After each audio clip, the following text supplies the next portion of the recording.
Siinä on vuosi sitten tehty paikka Toyotan Helmaan. Ja se on tehty sillä halvimmalla mahdollisella tavalla. Eikä siinä ei alumiinikittiä eikä mitään. Et siinä on se pohjamole kumimassa. Niin se menee vuodessa tämän näköiseksi sitten, jos sitä ei maalaa. Niin silloin se menee ton näköiseksi. Jos siinä olisi ollut vielä alumiinikitti ja maali, niin se olisi säilynyt ihan täydellisesti, mutta tän näköiseksi se menee nyt vuodessa siis.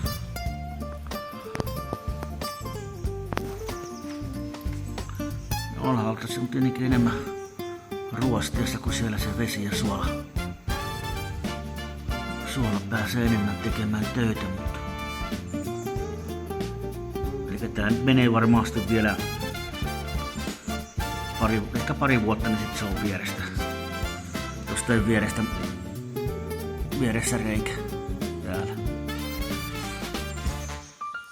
Eli tää on nyt tämmönen esimerkki, että